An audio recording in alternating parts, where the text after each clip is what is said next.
नमस्कार. मी भाऊ तोरसेकर. तुम्ही बघत आहात प्रतिपक्ष.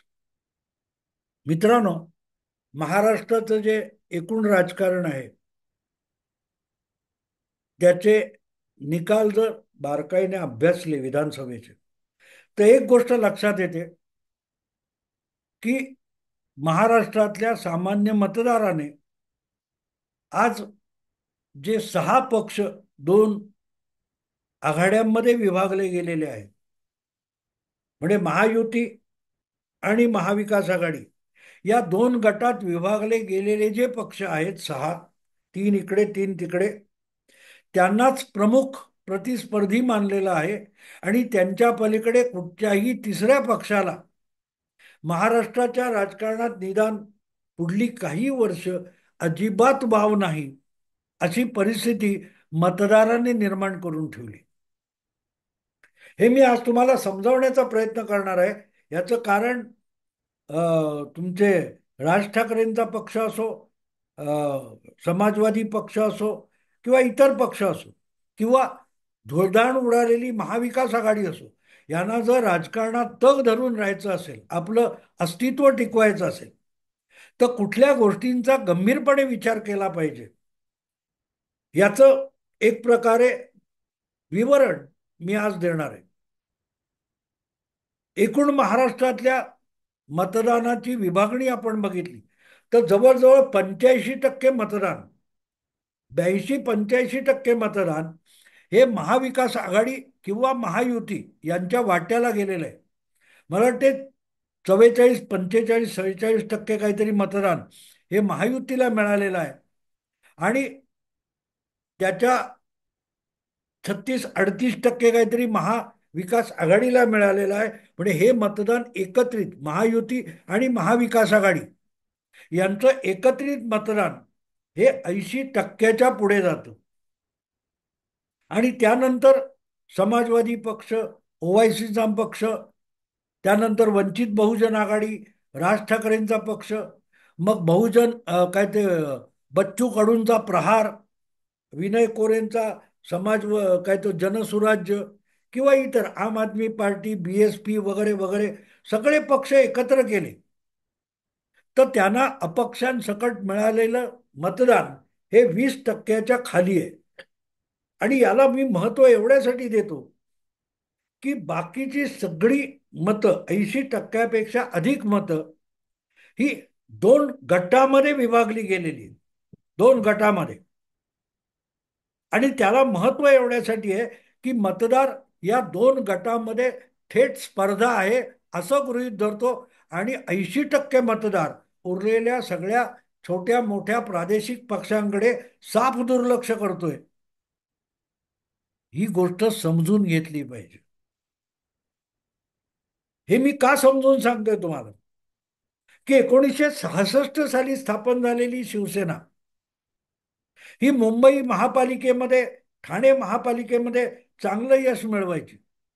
पण त्याच ठाणे किंवा मुंबई महापालिका परिसरामध्ये जेव्हा विधानसभेच्या निवडणुका व्हायच्या, अशा वेळेला तोच शिवसेनेचा मतदार हा विधानसभेला किंवा लोकसभेला शिवसेना मैदानात असूनही तिला मत देत नव्हता.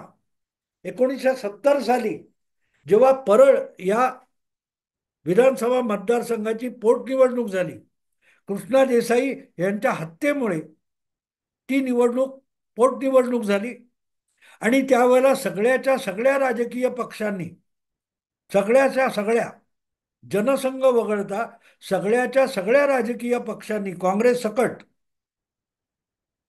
कम्युनिस्ट पक्षाच्या सरोजिनी देसाई या कृष्णा देसाईंच्या विधवा उमेदवाराला पाठिंबा दिलेला होता. आणि त्यांच्या विरोधात थेट लढत होती ती शिवसेनेच्या एकमेव उमेदवाराची, ज्याचं नाव होतं वामनराव महाडिक. पण त्या निवडणुकीत वामनराव महाडिक निवडून आले, पोटनिवडणूक होती. आणि शिवसेनेवरच कृष्णा देसाई यांच्या हत्येचा आरोप होता. तरीही वामनराव महाडिक हा शिवसेनेचा पहिला आमदार म्हणून विधानसभेत निवडून आला पोटनिवडणुकीत. पण अवघ्या 2 वर्षानंतर त्याच परळ विधानसभा मतदारसंघामध्ये सार्वजनिक निवडणूक होती, सार्वत्रिक निवडणूक होती.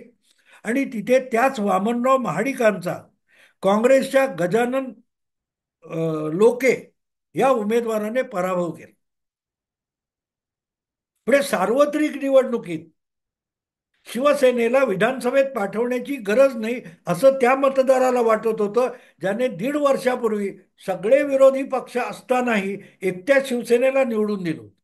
आणि असं का होतं की ज्या वेळेला सार्वत्रिक निवडणूक असते त्यावेळेला मतदार हा अखंड विधानसभा म्हणजे राज्याचं सरकार निवडत असतो. मुख्यमंत्री, मंत्रिमंडळ, सत्ताधारी पक्ष किंवा सत्ताधारी आघाडीची निवड मतदार करत असतो. आणि म्हणून त्या मतदानाचं वातावरण जे असतं ते वातावरण एका मतदारसंघापुरतं नसतं, तर एकूण राज्याच्या मतदानामध्ये तो मतदार वाहून जात असतो. तो एका मतदारसंघात आपापल्या मतदारसंघात मतदान करत असतो, पण राज्यामध्ये जी एक हवा निर्माण झालेली असते त्याचा प्रभाव तिथल्या काही प्रमाणात मतदारावर पडतो. म्हणून पोटनिवडणुकीत त्याच परळ मतदारसंघामध्ये जो मतदार शिवसेनेच्या बाजूला होता त्यातला बहुतांश मतदार सार्वत्रिक निवडणूक महाराष्ट्रव्यापी निवडणूक आली तेव्हा शिवसेनेच्या विरुद्ध जाऊन काही मतदाराने काँग्रेसला किंवा आणखीन दुसऱ्या पक्षाला मतदान केलं, पण शिवसेनेला केलं नाही. आणि ही गोष्ट लक्षात घ्यावी लागते. ही गोष्ट लक्षात घ्यावी लागते की मतदान जेव्हा होत असतं तेव्हा कुठल्या प्रकारे मतदान होतं. आज महाराष्ट्राच्या विधानसभेचं काल परवा 1 महिन्यापूर्वी जे मतदान झाले आणि मतमोजणी झाली त्यामध्ये 2 आघाड्यांमध्ये महायुती आणि महाविकास आघाडी यामध्येच मतदार जेव्हा 80% मतदान करतो तेव्हा लहान मोठ्या पक्षांनी सावध होण्याची गरज आहे. आणि लहान मोठे पक्ष म्हणजे काय? राज ठाकरेंनी 125 जागा लढवल्या. वंचित बहुजन आघाडीने मला वाटते 200च्या आसपास जागा लढवल्या. बच्चू कडू यांच्या पक्षाने जवळजवळ 40च्या आसपास जागा लढवल्या. पण त्यांची किती जागा निवडून आल्या, किती उमेदवार पराभूत झाले, त्यापेक्षा डिपॉझिट किती जप्त झालं हे बघितलं तर या सगळ्या प्रादेशिक छोट्या जिल्हा 2 जिल्ह्यापुरत्या मर्यादित पक्षांची राजकीय भवितव्य या सध्याच्या मतदाराने धोक्यात आणलेली आहे. धोक्यात आणलेली का? कारण आम्ही सरकार निवडतो, आम्ही आमदार निवडत नाही, हा मतदाराने या निवडणुकीच्या निमित्ताने दिलेला सिग्नल आहे. त्यामुळे तुम्ही तुमची कितीही ताकद असो, तुम्ही कुठल्या तरी एका आघाडीत जा असा मतदार या छोट्या पक्षांना बच्चू कडू किती काय काय बोलत होते ऐकलं होतं तुम्ही. त्यांनी 40पेक्षा अधिक उमेदवार उभे केले आणि 2 जागा वगळता उरलेल्या सगळ्या मतदारसंघात बच्चू कडूंचे उमेदवार हे डिपॉझिट गमावून बसले. तीच स्वाभिमानी शेतकरी संघटना पक्षाची अवस्था आहे. तर या पक्षांनी विचार केला पाहिजे की तुमचं क्षेत्र जे आहे त्या क्षेत्राबाहेर तुम्हाला काम करायचं असेल तर ते 4 वर्ष आधी सुरू करायचं. 5 वर्ष गेली निवडणूक संपली तेव्हापासून तुम्ही काम करत असाल आणि 5-10 मतदारसंघ घ्या. पण नाही तर तुम्ही कोणाला तरी पाडाला उभे राहिलाय, तुम्ही निवडून यायला उभे राहिला नाही असं जेव्हा मतदाराला वाटतं तेव्हा मतदार म्हणतो माझं मत देऊन दुसऱ्या कोणाची नासाडी करण्यापेक्षा मी जिंकू शकणाऱ्या किंवा हरवू शकणाऱ्या अशापैकी निवड करेन. मतदाराची मानसिकता समजून घेतली पाहिजे. हळूहळू पक्षांची संख्या वाढली आणि निवडणुकीतली स्पर्धा वाढली त्यानंतर मतदाराची मानसिकता सुद्धा बदलत चालली. आणि ती अशी बदलत चालली आहे की आपल्याला कोणाला विजयी करायचंय किंवा कोणाला हरवायचंय या दृष्टीने मतदार विचार करायला लागले. एक काळ होता की काशीराम जे बहुजन समाज पक्षाचे संस्थापक होते ते म्हणायचे की पहिली निवडणूक कोणाला तरी हरवण्यासाठी, सॉरी कुठली तरी आपली पहिली निवडणूक ही हरण्यासाठी असते, दुसरी निवडणूक ही कोणाला तरी हरवण्यासाठी असते. आणि त्यानंतर तिसरी निवडणूक ही विजयादृष्टीने प्रयत्न करण्यासाठी असते. तेव्हा तुम्ही नवा पक्ष काढता तेव्हा तुम्ही हरणार, सरसकट हरणार. पण तुम्हाला त्यातून मतदारसंघ आयडेंटिफाय करता येतात, की आपला मतदार, आपल्याला प्रतिसाद देणारा मतदार कुठे आहे. हे ओळखल्यानंतर मग तुम्ही तुमच्या लढती या त्या मतदारसंघापुरत्या मर्यादित केल्या पाहिजे. नाहीतर तुम्ही 500, 1000, 5000 मतं काढणार आणि त्यामुळे एक जिंकू शकणाऱ्याला, हरवू शकणारा जो उमेदवार आहे त्यालाही पराभूत व्हावं लागतं. तुम्ही वोट कटवा, ज्याला मतं खाणारा उमेदवार, बी टीम वगैरे म्हणतात, त्यापासून अशा छोट्या पक्षांनी स्वतःला बाजूला केलं पाहिजे आणि आपलं प्रभाव क्षेत्र आहे तेवढ्यापुरतं तुम्ही मर्यादित व्हा. तर तुम्हाला आपला प्रभाव दाखवता येईल. आणि त्यासाठी अधिक उत्तम उपाय काय असेल? आता उदाहरणार्थ उत्तर प्रदेश बघा तुम्ही. उत्तर प्रदेशमध्ये काही असे छोटे छोटे पक्ष आहेत. राजभर नावाचा कोण आहे, अनुप्रिया पटेल, यांचे छोटे पक्ष आहेत. पण त्यांना लोकसभेची एखादी जागा, विधानसभेच्या 4-5 जागा भाजप देतो. पण बदल्यात त्यांच्या 5 जागा लढवून 4 जागा निवडून येतात. एकच लढवली आणि एकही जिंकून आली, त्यांना पुढे मंत्रिमंडळात स्थान मिळतं. पण ते पक्ष टिकू नये. 1-2 जिल्ह्यापलीकडे त्यांचं प्रभाव क्षेत्र नाही. पण उरलेल्या सगळ्या जिल्ह्यामध्ये त्यांच्या सोबत घेण्याचा फायदा भाजपला मिळतो. म्हणून भाजप त्यांचा एखादा खासदार, 4-5 आमदार निवडून येतील एवढं बघतो. भाजपलाही फायदा होतो. आणि म्हणून मला असं वाटतं की महाराष्ट्रामध्ये प्रहार पक्ष असेल किंवा हे जे छोटे छोटे पक्ष आहेत, या छोट्या छोट्या पक्षांनी आपल्या भूमिकेनुसार कुठल्या तरी आघाडीत समाविष्ट होणं आणि कमीत कमी जागा घेऊन अधिकाधिक निवडून आणणं. यावेळच्या विधानसभेचे निकाल यातून सगळ्यात मोठा धडा असा आहे की भाजपने 2014 मध्ये शिवसेनेबरोबरची युती तोडली. तेव्हा त्यांना काय 150-52 जागा शिवसेनेला पण हव्या होत्या, यांना पण हव्या होत्या. पण त्या मिळत नाहीत म्हणून दोघेही भांडले. यावेळेला भाजप 2 मित्र पक्ष सोबत घेऊन लढला तेव्हा 149 जागा लढला. पण त्यापैकी 132 जागा निवडून आणू शकला आणि 17 भाजप उमेदवार पडले.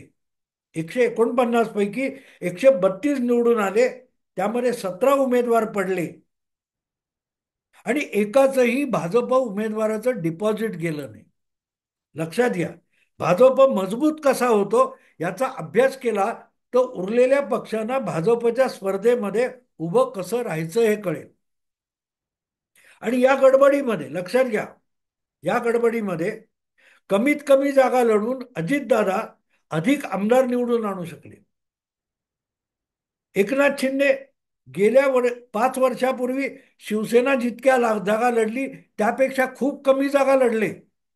पण गेल्या वेळेला शिवसेनेने, उद्धव ठाकरेंनी 56 आमदार निवडून आणले युतीत राहून. एकनाथ शिंदेनी युतीत कमी जागा लढवून एक आमदार अधिकचा निवडून आणला. आता दुसरीकडे बघा की विरार, वसई, पालघर भागामध्ये ज्यांचं प्रभाव क्षेत्र आहे आणि एक स्थानिक पक्ष आहे बहुजन विकास आघाडी, ते हितेंद्र ठाकूर आपल्या बळावर 3-3 आमदार निवडून आणू शकत होते. एकदा एक खासदार निवडून आणू शकले. त्या हितेंद्र ठाकूर यांच्या पक्षाला या विधानसभा निवडणुकीत कसला दणका बसलाय. खुद्द हितेंद्र ठाकूर पराभूत झाले. तर हितेंद्र ठाकूर किंवा हातकणंगले वगैरे परिसरामध्ये राजू शेट्टी यांच्या पक्षाचा पराभव लक्षात घ्यायचा असेल तर त्याची कारण मीमांसा महत्वाची असते. की मतदारांनी ठरवले की आम्हाला कुठचे तरी 2 गट पाहिजेत, तिसरा नकोय आम्हाला, तिसरी आघाडीच नकोय. आणि म्हणून बहुजन विकास आघाडी ही महायुतीत नव्हती किंवा महाविकास आघाडीत पण नव्हती. राज ठाकरे, मनसे, वंचित बहुजन आघाडी हे दोघातही नव्हते. तर त्यांची कशी धुळदाण उडाली बघा. फक्त वंचित बहुजन आघाडी किंवा राज ठाकरे यांचा मनसे याचा पराभव बघू नका. हितेंद्र ठाकूर यांचा जो बालेकिल्ला होता तिथे त्यांचे 3ही हक्काच्या जागा त्यांना गमावण्याची पाळी आली. तर का आली ह्याचा अभ्यास घेतला, अभ्यास केला, तर 2024च्या निवडणुका विधानसभा का लागल्या अशा हे लक्षात येईल. ईव्हीएम किंवा मार्कडवाडी असली तमाशे करत बसून पुढच्या निवडणुका लढता येणार नाही. या निवडणुकीतून मतदार काहीतरी सांगतोय की आम्हाला ही पाडापेढी, सौदेबाजी, फाटाफूट आवडत नाही. आम्ही महाराष्ट्राचं राजकारण हे दोन गटात विभागणी करतोय. त्यातला एक गट सत्तेवर येईल, दुसऱ्याने 5 वर्ष शिस्तबद्ध विरोधी पक्षाचं काम करावं असा सिग्नल सामान्य मतदार या विधानसभा निवडणुकीतून आपल्याला देतो आहे. की आम्हाला 3, 4, 5 बहुपक्षीय लोकशाही नकोय. आम्हाला थेट ठरवता आलं पाहिजे की याला आम्ही सत्तेत बसू, त्याला विरोधात बसू. आज सत्तेत बसवलेला 5 वर्ष चांगलं काम करू शकत नसला तर त्याला धडा शिकवण्यासाठी, त्याला शिक्षा देण्यासाठी आमच्याकडे एक मजबूत पर्याय असला पाहिजे. तो दुसरा पक्ष असला पाहिजे, तिसरा नकोय. 2024च्या विधानसभा निवडणुकांनी राजकीय नेत्यांना, पक्षांना दिलेला सगळ्यात मोठा धडा आहे तो हा आहे की राज्यात जे राजकारण चालेल हे दोन पक्षांमध्ये किंवा दोन गटांमध्ये असलं पाहिजे. तिसरा गट किंवा तिसरी बाजू असताच कामा नये. 5 वर्ष एका बाजूने जनहितासाठी भरभक्कम, तगडा, प्रभावशाली विरोधी पक्ष म्हणून काम करावं आणि सत्ताधारी पक्षाला वटणीवर आणून चांगलं काम करून घ्यावं. आणि तरीही सत्ताधारी पक्ष काम करत नसेल तर 5 वर्षानंतर थेट दुसऱ्या गटाला आम्ही सत्तेवर बसू असं दिलेलं आश्वासन म्हणजे या विधानसभेचे निकाल आहेत असं मला वाटतं. आज महाविकास आघाडीला जरी सुपडा साफ झालेला असेल, तीनपैकी एकाही पक्षाला विरोधी नेतेपद मिळावं इतकीही आमदार संख्या मिळालेली नसेल, तरी बहुमोलाचा धडा उबाठा शिवसेना, शरद पवारांचा राष्ट्रवादी काँग्रेस पक्ष आणि काँग्रेस पक्ष या तिघांनाही मतदाराने एक मोठा धडा शिकवलेला आहे. त्यांची शिकायची तयारी असेल तर तो धडा असा आहे की काही उचापती करू नका, उचापती करून सत्तेत येऊ नका. 5 वर्ष इमाने इतबारे प्रामाणिकपणे जनहितासाठी विरोधी पक्षाची एक जबाबदार भूमिका पार पाड. जे जे काही सरकार करेल त्यामध्ये जनहिताचं असेल त्याला पाठिंबा द्या, पण जनतेच्या मुळावर येणार असेल अशी प्रत्येक नीतिमत्ता, प्रत्येक धोरण, प्रत्येक भूमिका, प्रत्येक निर्णय हाणून पाडा. आणि त्यामध्ये तुम्ही आम्ही जनहितासाठी राजकारण करतो, सत्तापदासाठी नाही हे दाखवून द्या. तर तुम्हाला पुढल्या वेळेला आम्ही सत्तेत आणू शकू.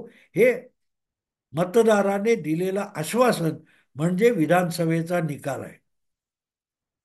मला असं वाटतं की विरोधी पक्ष, कणखर विरोधी पक्ष आणि चांगला विरोधी पक्ष होऊन दाखवण्याची एक संधी मतदाराने महाविकास आघाडीला दिलेली आहे. महाविकास आघाडीला फक्त मतं दिलेली नाही, महाविकास आघाडीला धडा दिलाय. महाविकास आघाडीच्या तिन्ही पक्षांना एक संधी दिलेली आहे की आम्ही भाजपला प्रचंड बहुमत दिलेलं आहे, मोठी संख्या दिलेली आहे, महायुतीला चांगलं पाठबळ दिलेलं आहे आणि ते काय करतायत यांच्यावर मतदार म्हणून आमची बारीक नजर आहे. जितकी नजर महायुती चांगलं काम करते की नाही याच्यावर आहे, तेवढीच बारीक आणि कावड्याची नजर मतदाराने विरोधात बसवलेल्या महाविकास आघाडीवर ठेवलेली आहे. की तुम्ही जनहितासाठी विरोध करताय की सत्ता बळकावण्यासाठी आणि विरोधासाठी म्हणून विरोध करताय, यावर जनमत महाविकास आघाडीला आणखीन धडा शिकवायचा की त्यांना सत्तेत बसवायचं हे ठरवणार आहे. आणि म्हणून विधानसभेच्या ताज्या निकालांचा अभ्यास केला तर एक दिसतं की मतं तोडणाऱ्यांना, मतं खाणाऱ्यांना, मतं कुजवणाऱ्यांना मतदार संपवत चाललेला आहे. चांगलं काम करू शकणाऱ्या विरोधी पक्षाला मतदार संधी देऊ इच्छितोय आणि ज्याला सत्ता चांगली चालवून दाखवायची त्याच्यासाठी भरघोस मतदाराने केलेलं आहे. पण त्या भरघोस मतदानामध्ये इशारा सुद्धा आहे, जनहितार्थ राबणार नसाल तर आम्ही इतकंच भरघोस यश हे पुढली संधी मिळाल्यानंतर महाविकास आघाडीला, की तेव्हा जो विरोधी पक्ष असेल त्यालाही देऊ, असा भाजपला सुद्धा या मतदानातून दिलेला इशारा आहे. बघू मित्रांनो पुढे काय होतं. आता इथेच थांबतो. आवडलं लाईक करा, शेअर करा आणि प्रतिपक्षाला सबस्क्राईब करा. नमस्कार.